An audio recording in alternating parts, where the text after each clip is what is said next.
네, 동네 사람들이 들려주는 책과 음악 이야기 용정농 책방 시간이네요. 오늘은 인간문의 연마소의 김한희 대표와 함께하죠. 대표님 어서 오세요. 네, 반갑습니다. 네, 올해 들어 처음 출연하시는 거죠? 네, 네, 그렇네요. 복 많이 받으시고. 네, 새 학기 또 준비하셔야 되잖아요. 네, 사실 저희 학교는 내일이 이제 1년 교육 과정이 끝나는 종업식 날이거든요. 그래서 이 종업식 졸업식 준비와 함께 새로운 네, 학기를 맞기 위해서 학교가 분주한 편입니다. 그러면 이제 방학했다가 3월에 개학합니까? 네, 방학하긴 하는데요. 네, 계속 이제 새로운 학기 업무 분장이랑 교육 과정 음, 논의가 있어서 출근은 계속 해야 될 것 같아요. 네, 그렇군요. 네, 자, 근데 그 사이에 책을 출간하셨더라고요. 네, 네, 네, 미래 공생교육? 네, 네, 이 책입니다. 네, 들고 네, 오셨는데, 네. 아니 책은 언제 네. 쓰신 거예요? 그 사실은 이제 그동안 이제 집필해왔던 원고랑 강연 자료들이 있어가지고 처음부터 썼던 건 아니고요. 그래도 이제 책 계약하고 나서 상당히 늦어졌어요. 그래서, 5년 정도 걸린 것 같은데 네, 전체적으로. 아니 계약하고 5년 걸렸어요? 네, 뭐, 네, 네, 거의 그 정도 된 것 같아요. 그래서 네. 단행본을 혼자 쓰는 게 진짜 쉬운 일이 음, 아니구나라는 걸 깨달았습니다.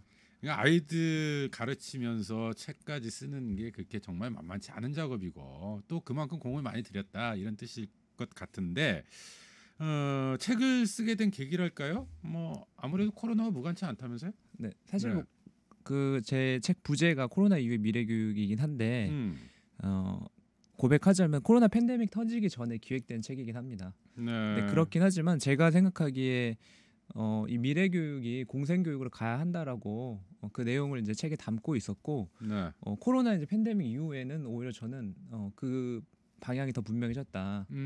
우리가 공생을 생각하지 않으면 더 이상 인류의 이제 비전이 불가능하다라는 그런 확신이 생겨서 네.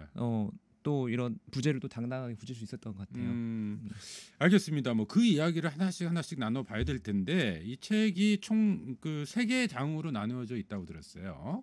네, 어떻게 되어 있습니까? 불신사회 미래교육 그다음에 마지막 역설계입니다.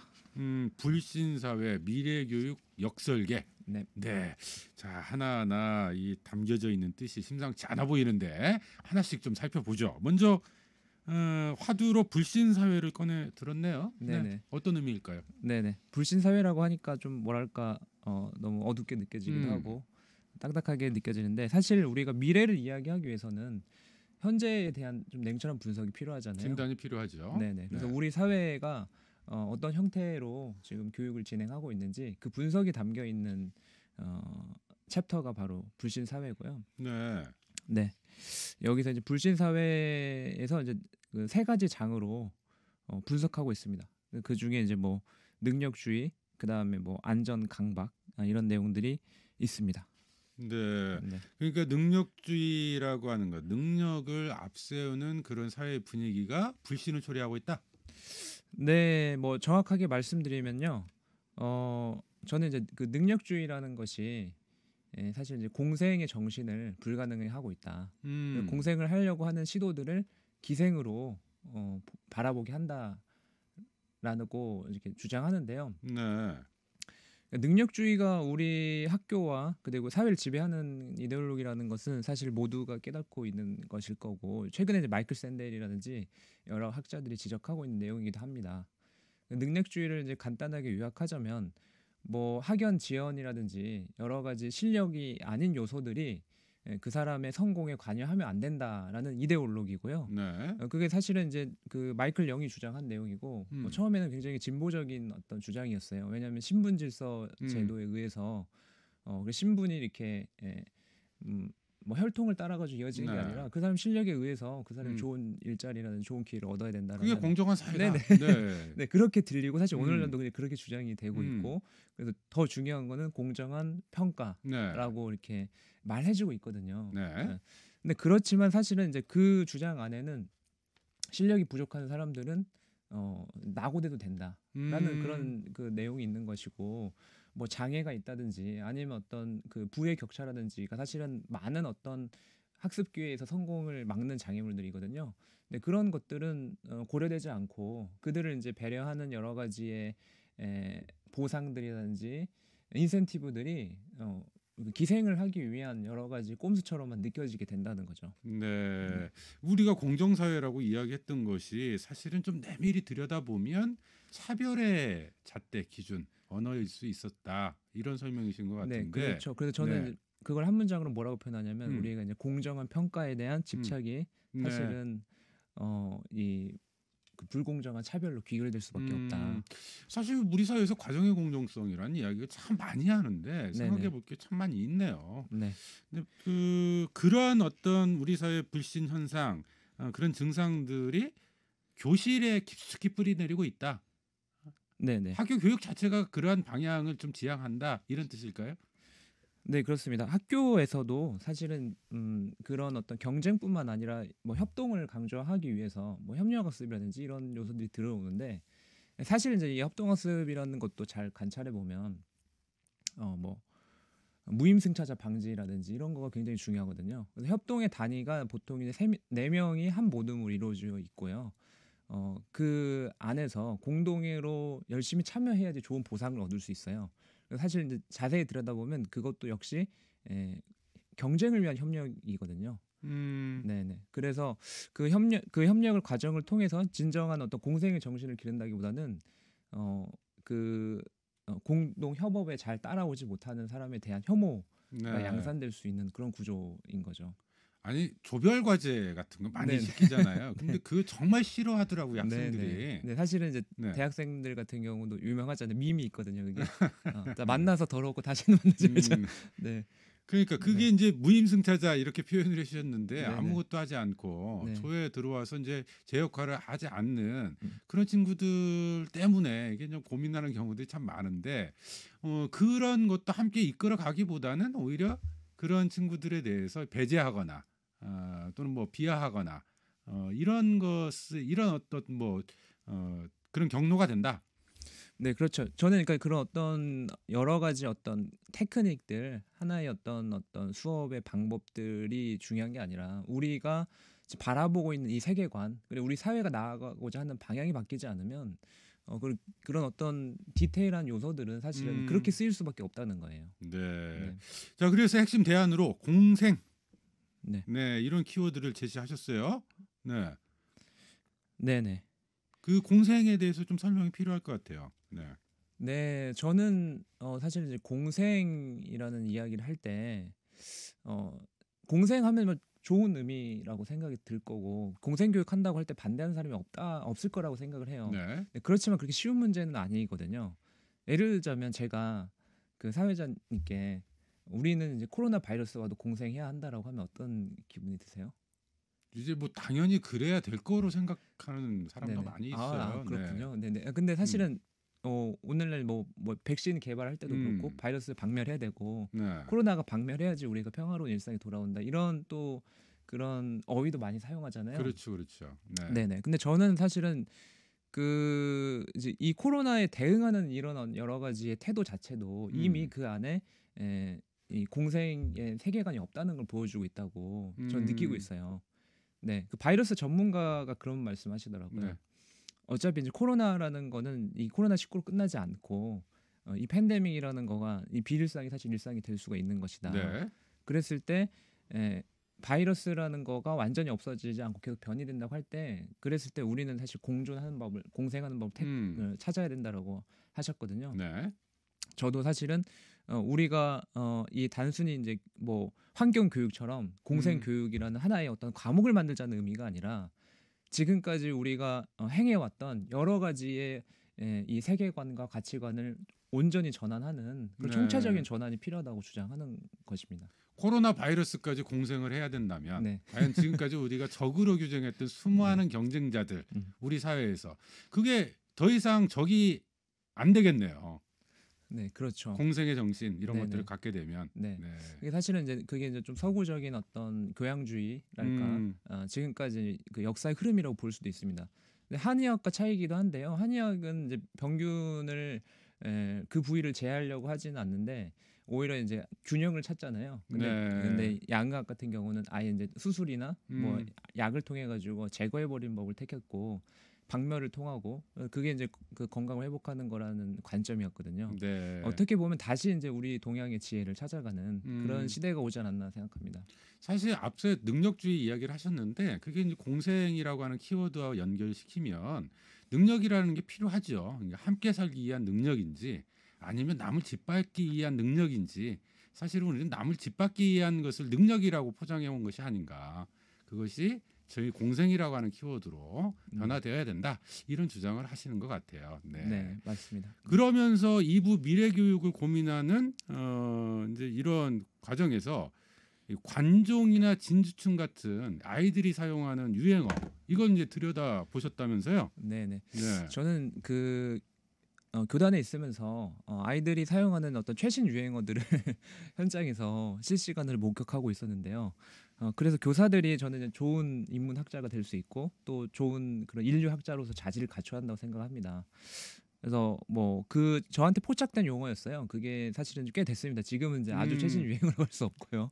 네, 관종이나 진주충. 네네. 네. 그한 보통 한 이제 지금 뭐 6년 이상 지난 음. 용어인데 지금도 많이 쓰죠. 현재도 뭐 네. 그것과 같이 쓰는 용어들이 안물, 안궁 이런 뜻이 혹시 네. 아십니까? 안 물어보고 안 궁금하다. 네네, 그렇죠. 네. 네, 그게 세트거든요. 보통 어떤 친구가 이제 말을 하면 안물, 안궁, 알바임 이렇게까지 네. 이렇게 알바임은 뭐예요? 알바임은 내가 알바냐. 아, 네. 내가 알고 싶지 않다. 그렇죠. 네. 네, 관심 없다. 네네. 네. 네, 사회자님께서 정확히 포착하셨는데 바로 관심 없다는 표현에 변형이들입니다.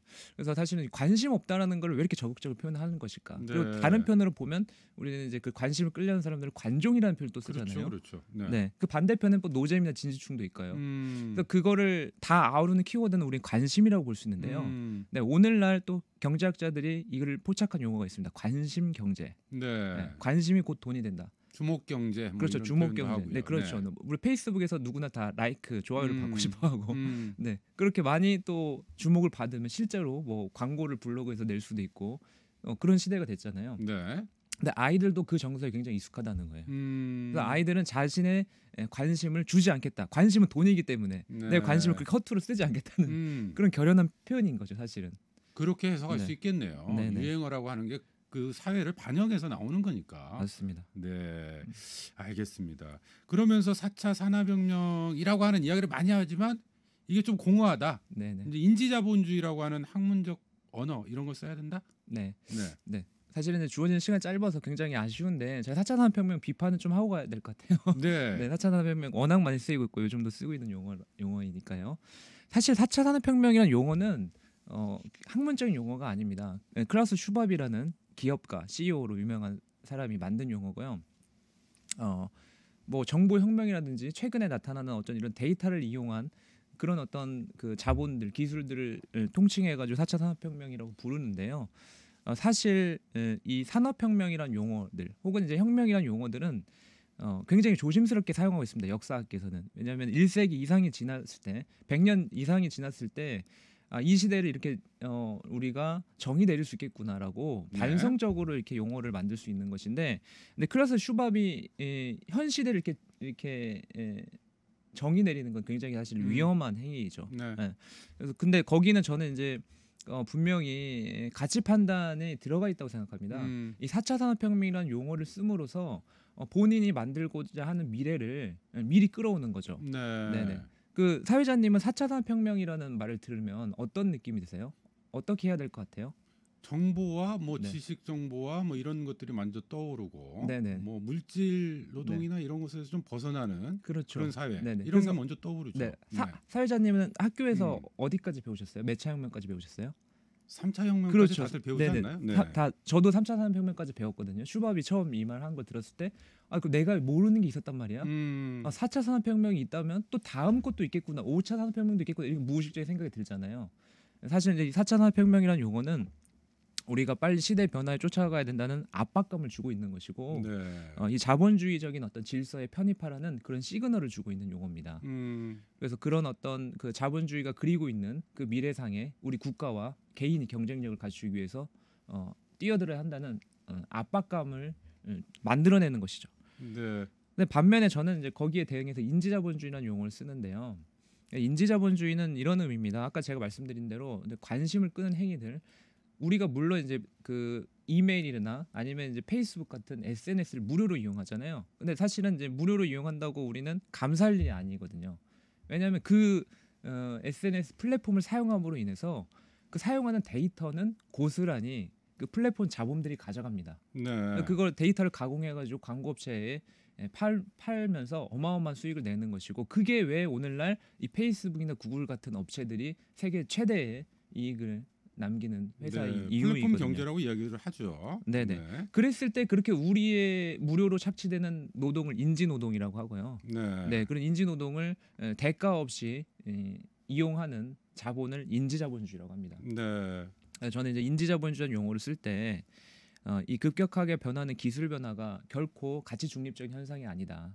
거기에는 이제 의도가 있고 권력이 수직 권력적인 부분이 있기 때문에 비판적으로 이해해야 한다는 그런 뉘앙스를 주는 인지자본주의라는 네. 용어를 교육계에서 사용해야 되지 않을까 싶습니다. 그래서 디지털 리터러시 네네. 이게 필요하다. 네, 그렇죠. 네. 네. 구체적으로 현장에서는 좀 어떻게 적용이 돼야 됩니까? 디지털 리터러시라는 게. 네네. 리터러시면 문해력이죠. 문해력인데 글자를 판독하는 능력인데, 사실은 이제 다양한 종류의 리터러시가 있을 수 있겠죠. 그 중에 이제 디지털 리터러시라는 거는 물론 이런 디지털 변화에, 디지털 기술에 대해서 이해하는 것이지만 그 이해를 통해 가지고 개인이 어떤 좋은 일자리를 얻기 위한 목적이 아니고요.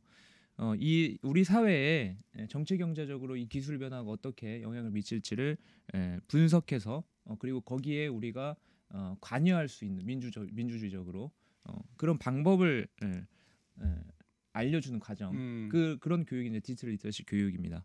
그리고 이제 강론으로서 저는 이제 핵듀케이션을 제안하거든요. 핵투케이션 굉장히 네. 생소할 것인데 제가 만든 용어기 때문에요. 네. 어떤 네네. 거예요? 근데 해킹 에듀케이션을 이제 해킹 에듀케이션? 혼합한 네. 용어고요. 해킹 스페이스는 혹시 들어보셨나요? 아니요. 네네. 해킹 스페이스? 그건 있는 네. 용어인데요. 메이킹 네. 스페이스 들어보셨어요? 모르는 단어가 굉장히 많네요. 네네. 네. 그게 사실은 그 박근혜 정부부터 굉장히 유행하는 어떤 용어거든요. 네. 메이크업 스페이스나 뭐 이제 그런 건데, 그게 사실은 이제 해킹 스페이스라는 용어에서 나온 거예요. 그걸 순화시킨 건데, 근데 해커들이 자유롭게 어울리면서 뭐 이것저것 실험도 하고 변형도 하면서 그거를 이제 공유하고 이런 장소가 이제 해킹 스페이스입니다. 여러 가지 네. 뭐 3D 프린터라든지 컴퓨터라든지 장비를 공유하면서요. 그런 어떤 해킹이라는 요소가 저는 교육적인 요소가 굉장히 많다고 생각합니다. 단적으로 설명하자면 해킹이라는 용어부터 먼저 설명해야 될 것 같아요. 왜냐하면 우리 해킹에 대해서 많은 오해가 있잖아요. 해킹 뭐 약간 테러처럼 생각되기도 하고 뭔가 이제 네. 교육해서는 안 될 것. 좀 간략하게. 영역 같은데 간략하게 설명드릴게요. 해킹이라는 거는 그 어떤 기술이 제작자가 만든 의도에 맞지 않게 사용자가 변형해가지고 사용하는 것을 해킹이라고 합니다. 독점이 아니라 공유의 정신. 그렇죠. 그게 해킹의 네네. 정신이다. 네네, 그렇죠. 네. 그걸 네. 교육에도 적용해야 된다. 네, 그렇습니다. 그게 핵 에듀케이션? 그렇죠. 네. 네, 핵듀케이션이고요. 핵투케이션. 네, 그 네. 미래가 그렇다는 거예요. 미래 교육이라는 것이 성인들이 앞으로는 이런 사회가 될 것이니까 너희들은 이런 일자리를 위해서 이렇게 준비하라고 내려보내는 게 아니라 네. 아이들이 그 미래를 만드는 과정에 직접 참여해가지고 변형시키는 것, 이 우리 사회의 미래를 변형시키는 것, 그게 이제 핵듀케이션인 거죠. 네. 사실 그게 이제 지식정보 사회라고 하는 것의 요체죠. 네. 누구에게 독점적으로 소유된 게 아니라 그 지식 정보 그런 것들이 모두에게 공유되어 있는, 또 공유될 수 있는 그런 경제 체제, 이게 이제 지식경제 사회라고 하는 것의 핵심이 아닐까. 그것을 교육 현장에도 적용을 시켜야 된다, 이런 말씀이신 것 같네요. 네. 자, 그래서 이제 뭐 여러 가지 마을 교육 공동체에도 주목을 하고 계시고 이러시는데, 결론적으로 포스트 코로나 시대의 교육 어디로 가야 됩니까? 네, 제가 이제 앞서 말씀드렸다시피 이제 공생을 화두로 가야 하는데요. 저는 이제 그 좀 어떻게 들리면 이율배반적으로 들리는 이야기들을 하고 싶습니다. 이런 건데요. 코로나 시대라고 해서 우리가 비대면 활동에만 치중할 수 없다. 오히려 노컬에서 더 활발히 활동해야 한다는 겁니다. 예를 들어서 걸어서 이동할 수 있는 거리, 2km 이내에서 동네에서 의식주 생활, 그다음에 네. 또 인문학적 활동이라든지 교육 활동은 더 활발해져야 된다는 거거든요. 그러니까 방역 전문가들도 이야기하는 거는 언제까지가 우리가 거리두기를 유지할 수는 없다. 그리고 통제 가능한 동선이라면 그 지역 안에서 그 마을 단위 안에서 통제 가능한 동선이라면 더 활동이 일어나는 게 더 유익하거든요. 네. 네, 그런 점에서 저는 이제 그 로컬 에듀케이션을 이야기하고 싶고요. 네, 인간 중심주의, 그다음 착취적인 개발 중심주의를 끝내고 공생으로 나아가자라고 말씀드리고 싶습니다. 네. 네. 아니 로컬 교육이라고 하셨는데, 그러니까 좀 구체적으로 어떤 걸 지향을 하시는 거예요? 네, 사실 이제 그 마을 교육 공동체라고 해가지고 오래전부터 언급된 내용인데 저는 그 마을 교육 공동체라고 했을 때 사실은 그 학교가 주체가 될 것이냐, 관이 주체가 될 것이냐 여러 가지 논의가 많잖아요. 그랬을 때 제가 주목하고 싶은 공간이 있었어요. 뭐냐면 이제 그 작은 도서관이거든요. 작은 도서관이 지금 전국적으로 9천 개 가까이 있고요. 사실은 이제 찾아보시면 집에서 뭐 한 10분도 안 돼서 걸어갈 수 있는 거리에 위치해 있을 겁니다. 그런 공간들을 우리가 여러 가지 그 학생들이 어떤 그 마을 지역에 대해서 정보를 습득하고 그리고 이제 마을에서 일어나는 동호회 활동이라든지 그런 것과 연결될 수 있는 자리들, 그리고 생태적인 교육, 생태 교육이 이루어지는 그런 생태 코디네이터들이 또 마을에 이제 그 에너지 제로 이제 건축물들을 연결해 준 어떤 그 다리 역할을 할 수도 있고요. 네. 그런 어떤 구심지 역할, 음, 생태적 전환에 대한 하나의 어떤 그 연결 통로로 작동하면 좋겠습니다. 네, 네. 그러니까 마을에 있는 이제 작은 도서관, 여기가 마을의 정보, 마을의 역사, 마을의 사람들을 기록하는 공간이 되면 좋고, 또 그 공간이 아이들의 교육 공간이 되는 것, 이게 어떻게 보면 마을 교육 공동체, 네, 네, 이런 것들이 지향점일 수 있지 않겠는가, 사례이지 않을까, 네, 이런 제안이신 것 같네요. 네, 자, 오늘의 한 문장으로 좀 마무리를 해볼까요? 네. 생태학자들은 지금과 같은 속도라면 기후 파국까지 10년이 채 안 남았다고 말한다. 남은 시간 동안 우리가 할 수 있는 일은 크게 두 가지이다. 자, 뒷부분은 직접 책에서 확인하시기 바랍니다. 알겠습니다. 네, 우리 인간문희 연마소의 김한희 대표가 쓰신 책이에요. 미래 공생교육. 이 불신 사회에서 우리 교육의 미래 방향은 어떻게 돼야 되느냐. 이 공생과 공동체, 이걸 강조하고 계신 것 같네요. 함께 읽어봤습니다. 오늘 말씀 고맙습니다. 감사합니다.